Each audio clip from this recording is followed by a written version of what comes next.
Good afternoon, Packers fans. Aaron Nagler here with your Packers Daily Chat, coming to you live on the Cheesehead TV social channels. It is Wednesday, hump day, if you will. Packers have not yet announced their brand new finalized coaching staff, so we still wait for official word from the Green and Gold, but we do know from various reports, starting with Matt Schneidman at The Athletic and Tom Silverstein with the Milwaukee Journal Sentinel, that Aaron Hill from the San Francisco 49ers, a former assistant there, will be taking over from Chris Gizzi, the former strength and conditioning coordinator in Green Bay. He'll be given that job whenever that's made official. I have a little doubt we'll probably hear from him at some point. Looking less and less likely that that'll happen before the combine, though. Obviously, combine stuff kicks off next Tuesday. I'd expect, although this hasn't been made official yet, I'd expect Brian Gutekunst to speak to the assembled media on Tuesday at some point next week in Indianapolis. And maybe after the proceedings in Indianapolis, we'll finally get to hear from Jeff Hafley, Aaron Hill, and others. But at the moment, nothing, like I said, has been announced by the Green and Gold. But here, the one thing I did want to touch on today before we get going is um, look, I understand that over the course of the last however many years, injuries in general have been a very kind of hot button topic in Green Bay amongst not just fans, but people with the team, right? And no matter how much data you show people, no matter how much you point out that the Packers have actually not been terrible when it comes to losing starters to games and games lost to injury and things of that nature. And especially in relation to the rest of the league. They've been swimming middle of the pack for a lot of the time. And in fact, 2 years ago, they were pretty much one of the healthier teams in the league. Again, by going by data. Um, but none of that seems to matter. I know people get so frustrated when they see the admittedly elongated lists put out during the week, every week during the season. The injury report in Green Bay always does seem to resemble some kind of CVS receipt. And yes, there's certainly something to be said for the way the Packers go about declaring their injuries. And I know there's been a lot of rumblings of them over-reporting and putting every little thing on there, etc. I mean, I think there's some truth to that, but I just hope, because every time one of those CVS receipt type injury reports comes out, I get inundated, and I mean it never fails, with people in some kind of way responding and alluding to the strength and conditioning program or coaches who are clearly the root cause of this, and this needs to be addressed. Well, Matt LaFleur has addressed it, folks, and you're going to get your wish. I just hope you understand that Aaron Hill's not coming in here and performing miracles. They're still playing NFL football. There's still going to be a lot of dudes getting banged up and missing games. That is going to happen regardless. Now, obviously, the hot button thing has been soft tissue injuries and the way that things like hamstrings have proliferated around the team. I know Matt had expressed some frustration earlier in the season around that subject. And who knows, maybe Aaron Hill comes in here with all sorts of new thinking and is able to kind of tamp down on those types of injuries, especially in season. Because here's the other component here. You got to remember, most of the training these guys do throughout the offseason is done away from prying eyes of the team. It's done individually and with other kind of coaches, trainers, what have you. Sometimes with, programs with other NFL players, and lots of agencies put guys together to work out in the offseason. But, they're doing this individually and or in a small group away from the Packers and away from the strength and conditioning program. So, when we talk about how guys are wired, well, they're wiring themselves months on end away from the team. So it seems really weird to me to then turn around and blame soft tissue injuries, which generally would be, I would think a product of how a guy's made up, how he's been training in the offseason. Well, the strength and conditioning coach doesn't have a whole lot to say over that.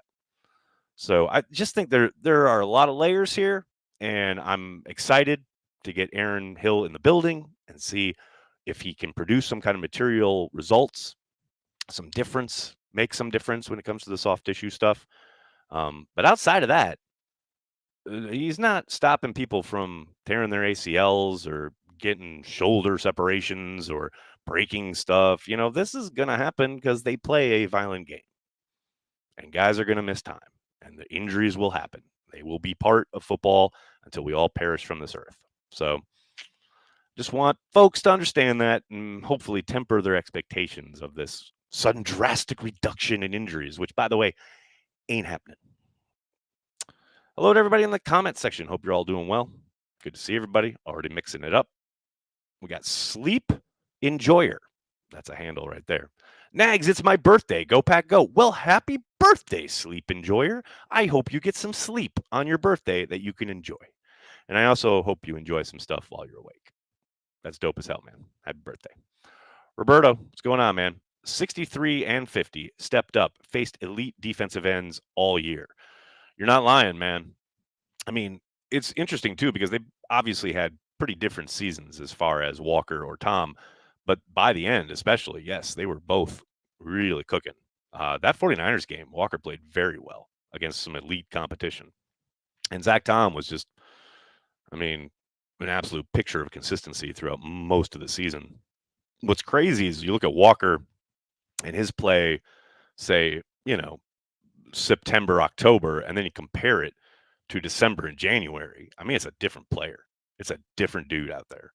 And that's exciting. Who knows? There's every possibility that he hasn't stopped developing and hasn't even reached his full potential yet. And that's got to make you excited if you're a Packers fan. No question about it. Xavier, what's going on? I need Darius Robinson in green and gold. Go Pack, go. Haven't watched him yet, but I'm sure he'll be a fine addition. But hey, if you need it, then we're going to have to make it happen. Mike Witt, what's going on, man? Random Packer of the day, Nags. Philip Epps. Phil Epps. There you go. That's a solid one. It's a solid random Packer to start off the chat. I love these. Menace 712. Today's NFL is still considered violent. That's adorable. Yes, actually. And I understand that, no, they're not allowed to hit the way they used to, especially in the defensive secondary and especially around the quarterback. But come talk to me when you've talked to some NFL vets of recent vintage who are having trouble getting in and out of their cars or, just doing day-to-day tasks or having trouble, remembering what they did with their kids yesterday. Don't ever be so flippant about what these guys are doing on the field because it is a car crash on every goddamn play. And they're doing it for your entertainment. And yes, they're handsomely compensated. I'm not dismissing that. But man, anyone who thinks it's not a violent game needs to go down onto a sideline in a game and get educated. They aren't playing tiddlywinks out there, and they ain't tickling each other. Shit is violent as hell. Josh, what's going on, man? Do you think the right guard position is Ryan's to lose? I don't think so. Not yet. I think he'll definitely, obviously, be in the mix, right? I think there's zero question that if they, dependent on what happens in the draft, but if they, get through the draft where they don't use a premium pick on a guard, which I suspect will be the case, but you never know. Yeah, I think you start offseason workouts, he'll probably be with the starters to begin, but I don't think it's being handed to him. And I don't think it's, quote, his to lose. He certainly did really nice work throughout the second half of the season when he was splitting time with Runyon, but he's got a ways to go. And you heard, I believe, Steno talk about it a few times, right? As far as doing really solid, really good work in the run game, but still needing a lot of kind of improvement in pass pro. And we all know that is what makes this team go. The passing game, passing protection, making sure that quarterback is upright, got to be upper echelon to kind of be handed that gig, And again, he certainly improved, and he's certainly light years ahead of where he was, hell, last season especially, but even beginning the start of this year, during training camp. He was still, he showed improvement right out the gate. There's no doubt about that. But, it was still pretty kind of trepidatious around the idea of him being in the starting lineup when you're coming out of training camp. And he battled the hell out of the kind of last 2 months of the season. And I think, again, he'll be penciled in as starter, but I think he'll be given some competition. Jake, what's up, man? Random Packer of the day, 1938, number 42, Leroy Showman out of Marquette. My great uncle. Cool to have a family member who blocked for Lambeau and Hudson. Dude, that's amazing. I would wear that like pride. I hope you have a customized jersey. That's awesome, dude. No member of my family had anything to do with the Packers ever, other than my mother campaigning against the tax that that they utilized in Brown County back in the day to refurbish Lambeau. True story. Mom was not a Packers fan. Mike Witt, what's going on, man? You and Corey doing another draft stream, Nags? You better believe it. Does the Pope wear a funny hat? Yeah, we'll be live all 3 days. No question about it. We've got a lot of balls in the air, so to speak, when it comes to what that's going to look like this year. We're talking to a couple of different entities as far as maybe some live in-person stuff. Definitely still doing the stream, but this would be in addition and kind of augmenting it. Maybe some kind of draft party aspect. Yeah, a lot going on. But yes, fret not. We'll be down there, nitty-gritty, 7th round, totally delirious, still live streaming 3 days in. No question about it. Matthew, what's going on? Missed you, Nags. Go Pack, go. Matthew, I missed you too. No question about it. Mr. Mikey Riggs, Nags, you've dragged me back in. Just when you think you're out, I drag you back in. Because you saw the hot topic of the day here, talking about the strength and conditioning coach. Here's how you know you're a Packers junkie.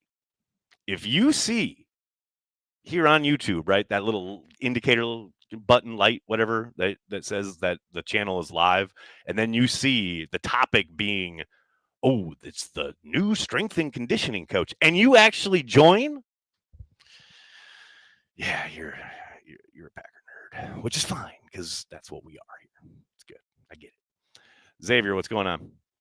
What are your thoughts on the cornerback room? Feel like Packers Twitter is split. Appreciate the content, Nags. One of the best. Thank you, Xavier. I know. I believe this is probably coming off of Justice's article over there at Acme Packing Company. We had a fun back and forth a couple days ago regarding this subject about, Justice is completely incredulous as to why people think corner is a need. And I think that's adorable. And I was heartened to see some of his Acme Packing brethren talking about how they are trying to convince him not to settle for Keyshawn Nixon as the standard at nickel, which, by the way, is the correct point of view. So I think it's a need. I think both perimeter corner and slot corner are a need in Green Bay.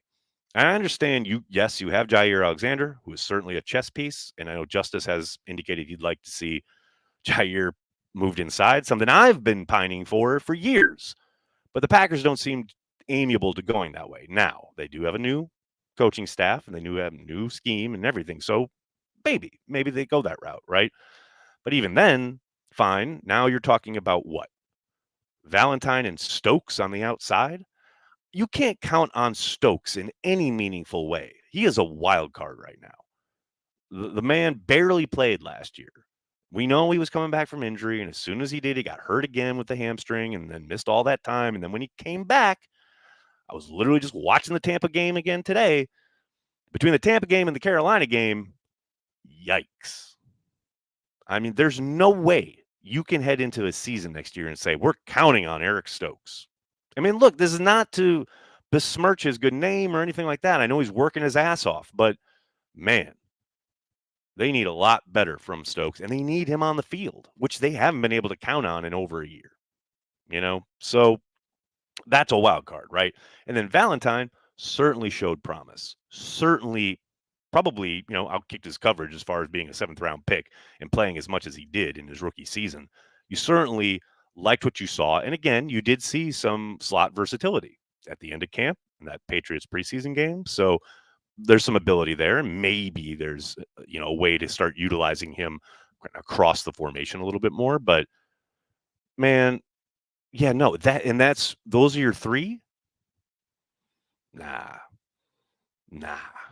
I want more competition and I want more talent at a position where not only are you out 3, 4 on in dime situations on the regular in the NFL, but man, all you got to do is look at this past season with the Green Bay Packers, where at the start of the year, like, well, when we get Stokes back, well, those are champagne problems, and then all of a sudden everyone's hurt, Rasul's traded, and boom, you're down to Valentine and Ballantyne, and opposing podcasters are making fun of the fact that the Packers are picking their corners by rhyme scheme. It's and look, those guys did fine work, but man, you can go from we got some talent there to we got nothing in the cupboard real quick at a position that is a premium position in the NFL. There's a reason the Packers and other teams always are targeting corners early in the draft. And B, in a defense where you're going to be starting over, you got a whole lot of things kind of open and a new coach, a new defensive coordinator who has a history of working with defensive backs. Let's give him stuff to work with. That's where I fall. Your mileage may vary. What else we got, folks? Matthew, thanks again, man. The wife dragged me out. Nags dragged me back. Go back. Oh, baby. Rai, what's going on? Will Green Bay keep Nixon squarely as a return specialist? Whew. I think they'd like to. And then, of course, as a depth piece in regards to playing corner. But man, I gotta suspect Keyshawn's gonna want to test the market and probably find some team willing to pay him a decent amount of money that the Packers will not be. That's my guess. Now we got a ways to go. I think what is it, March 11th, when the legal tampering period opens up, and we got the whole combine next week. We'll start to hear all sorts of chatter about who's talking to who about extensions and things of that nature. So who knows? Maybe we hear something there, but I suspect they're going to let him hit the market. And when that happens, he's going to find a team that's going to pay him. And Green Bay is not going to want to match it, especially just as a returner. That's just total guesswork sitting here right now, but that's where I'm thinking that's all headed right at this moment. Nick, what's going on, man? Halfley meeting with the media tomorrow. Woo woo! Our national nightmare is over. Of course, Waller's waited till I was live to set out that press release. I see you, Wallers. You're not sly. You're not tricky. So we'll hear. And yes, ladies and gentlemen, boys and girls, for those of you asking, which I'm sure 2 of you are, we will be absolutely having a live watch party of the Jeff Halfley presser. Come on. We have to, right? I mean, if we're going to watch Goody's presser, we got to watch Halfley's presser together. Let's do it. Mike Witt, what's going on, man? First Packer memory is Packers-Washington Monday Night Football game, 1983. That's your first memory? That's a good memory. I remember that game. I remember sitting cross-legged in front of my dad, one of those very, very, very rare Monday night games for the Packers. And the fact that it was in Lambeau was even more amazing. And the fact that Dad let me stay up to watch it, man. And then you get that game? That's a good memory right there, man. That is a good first memory. Xavier, thanks again. Sometimes when seeing all the amazing Packers content creators, I sit back and wonder if other fan bases are as blessed as us. Go Pack Go. Man, I don't know. I think blessed is doing a lot of work in that sentence, but I thank you. And no, there aren't, reams of podcasts and Twitter accounts and YouTube channels for every team. Now, there are a lot of those types of things for a lot of teams, but not every team. That is for sure. Menace, what's going on, man? Speaking of DBs, rewind the clock, Nags. You can re-sign one, Micah or Casey. Who you got? Oh, it's always Micah. I've talked about this so many times. It's 100% Micah. No shade or disrespect to Casey Hayward, but it's always going to be Micah for me because it never made sense. Letting Casey Hayward walk when they did made sense at the time. Letting Micah walk never, ever in a million years made sense. You're going to get me all upset again. Riled Mouse, thanks for joining us. Any ideas how you'll handle covering the draft when it's in Green Bay? I'm considering going, but it sounds a little overwhelming. Yeah, I'm fascinated to see how they kind of, set things up, right? They still haven't, obviously they don't need to yet, but they still haven't even indicated where the actual draft, like where the guys will walk up, give Goodell the hug, etc., where that's going to be held. Is it going to be held in Lambeau? across the street in Titletown, we don't know yet. And then, the area around Lambeau is going to be nuts. It is going to be crazy. As far as how we'll handle covering the draft, we're going to be doing everything we usually do, only we're going to be doing it in Green Bay. And that whole week, we'll probably be having meetups and get-togethers and mock drafts and parties and fun times. And then the 3 days of the actual draft, who knows? We have to figure that out once the Packers and the NFL give some kind of indication of how things are going to be set up. But we'll be there. We'll be there all week long. It is going to be one huge party, I can tell you that. And not just from us. I'm just talking about the Packers and Green Bay. I mean, can you imagine? People get out in front, tailgating wise, when it comes to a football game, 3-4 hours before the game? Man, this week in Green Bay for the draft, people are going to be driving in their RVs like on Monday and just like camping and waiting all week long. Let's go, man. I can't wait. It's going to be a lot of fun. Josh, thanks again, man. Do you think they go defensive line with one of their first 3 picks? I hope so. I really hope so. I know there's a couple guys, 2 of them are from Texas that I really like in that regard. I really think a lot of it's going to be driven by what they feel they have as far as the guys already on hand and how they fit schematically with what Hafley wants to do, etc. But yeah, I would suspect there's a good chance that happens. Andrew, what's going on? As a UGA fan with a Stokes jersey, I'm pulling for him like crazy, but oof, we need depth. Also, I think we got to get starters/depth on the O-line. Go Pack, go. Bears still suck. I agree on the O-line thing. However, here's my one kind of caveat there. As far as, like, if they don't take someone, everyone's going to be like, oh my gosh, they didn't take an offensive lineman. Although I don't think they did last year either for the first time in like 10 years or whatever. But, remember, they know what they have in the building way better than anybody else, especially media people sitting on the outside, and fans and what have you. I'll never forget the first day of padded practices this past camp when Rasheed Walker was doing one-on-ones. I tweeted it out. I was like, Rasheed Walker looks good? Because he had done like nothing his rookie year. He had, I think, 3 special team snaps, but other than that, he was pretty nondescript that rookie training camp. Didn't think much about his prospects of even being the top backup, let alone getting all that starting time he ended up getting. But yeah, like instantly he jumped off the field as someone who had really grown and improved, and the Packers obviously have a better handle on that kind of thing than anybody sitting on the outside. So while I agree with you regarding O-line, there may be guys that they love in the building that we're just not, versed in because we don't get the same kind of exposure and the ability to watch these guys day in and day out as the staff does. On culture, what's going on, man? Pack will probably draft D in the first round again, and for once, I'm all for it. New DC needs some new tools. Yeah, at 25, I don't really care if it's offense or defense. I just want a good football player. And I know longtime watchers of this channel will you'll know that's what I always say, and you're probably sick of it, but it's true. And I just want a football player with a high ceiling that, we're able to utilize that fifth year option on. For a long time, the 5th year option came along, and the Packers almost never utilized it because they just had some guys who just did not hit their ceilings.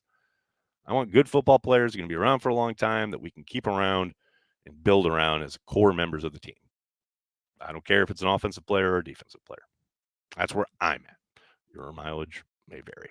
All right, everybody. I got to get going. I can't thank you enough for hanging out, talking Packers each and every day, Monday through Friday, right here on the Cheesehead TV social channels. Patreon members, carry the G Club members. Don't forget, we got happy hour at the top of the hour. We're going to talk all the things green and gold, obviously, but we'll also discuss what's going on in Indy next week. Looking for a little meetup action. We'll see what's going on there in Indianapolis. I fly in on Monday. I'm there through Thursday. It's going to be a lot of fun. So join me in the happy hour at 6 p.m. Eastern tonight. We'll chat about that, the Packers, what have you. Thanks a lot, everybody. Please hit like, hit subscribe, and then tell your friends and tell your family. Cheesehead TV. We are devoted to Green Bay Packers fans worldwide. Thanks a lot, everybody. Have a great night. Go Pack, go.